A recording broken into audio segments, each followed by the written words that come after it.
मत द्या, निधी देतो. तुमच्या हातात मत द्यायचंय, माझ्या हातात निधी द्यायचंय. अजित पवारांची धमकी. तुम्ही तिथं काट मारली का मी पण काट मारला. विरोधकांचा अजित पवारांवर निशाणा. ही सौदेबाजी आहे किंवा धमकी याला म्हणता येईल. तुम्ही तिथं काट मारली का मी पण काट मारला. तुमच्या हातात मत द्यायचंय, माझ्या हातात निधी द्यायचंय. बघा काय ऐकलत. राज्याचे उपमुख्यमंत्री अजित पवारांचं हे वक्तव्य. अर्थ खात्याचे मंत्री असलेल्या अजित पवारांनी बारामतीतल्या माळेगाव नगरपंचायतीच्या प्रचाराचा नारळ फोडला. याचवेळी बोलताना अजित पवारांनी 18च्या 18 उमेदवार निवडून देण्याचं आवाहन केलंय. 18च्या 18 उमेदवार निवडून दिले ना, मी तुम्हाला सांगितलेलं सगळं द्यायला तयार आहे. पण तुम्ही तिथं काट मारली का मी पण काट मारला. तुमच्या हातात मत द्यायचंय, माझ्या हातात निधी द्यायचंय. बघा काय ते. अजित पवार इतक्यावरतीच थांबले नाहीत, तर त्यांनी खास आपल्या शैलीत पंक्तीतील वाढप्याचं उदाहरण दिलं.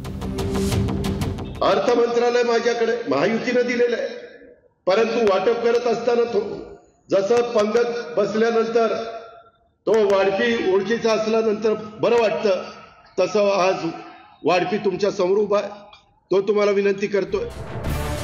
अजित पवारांच्या या धमकीवजा इशाऱ्यानंतर विरोधकांनी टीकेची राळ उडवली आहे. निधी आता त्यांच्या हातात आहे, ते धमकी देतात. मुख्यमंत्री यांच्या भारतीय जनता पक्षाचा आहे म्हणून हे सगळी खालचे लोक सगळे धमक्या देतात. सगळ्या धमक्या देणंच सुरू आहे. निधी देणार नाही, विकास होणार नाही, पैसे तुम्ही बघून घेऊ.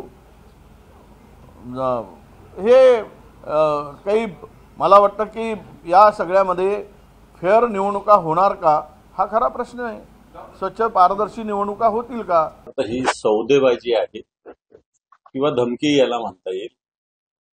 ते असंही म्हटलं की तुमच्या हातात मत द्यायचं आहे, माझ्या हातात निधी द्यायचा आहे. निधी अजितदादाच्या घरचा नाही, निधी हा जनतेच्या करातून दिला जातो. अजितदादाच्या घरातून नाही दिला जात, हा करातून येतो, घरातून नाही जात. मला हे सगळी वक्तव्य ऐकून अशी तळपायाच्या मस्तकाला जाते. एक तर असा वित्तमंत्री, जर यांना निधी द्यायचं काम माझं आहे, जर तुम्ही आपले 18 आणले तर मी निधी देईन, नाहीतर सगळ्यावर काट मारेन, असा जो व्यक्ती बोलतो त्याला त्या पदावर सुद्धा राहता कामा नये. तर सत्ताधाऱ्यांकडनं सारवासारव करण्याचा प्रयत्न केला गेला. शेवटी मुख्यमंत्री अजितदादा, एकनाथ शिंदे तिघही मिळून राज्याच्या फायनान्सचा निर्णय करतात.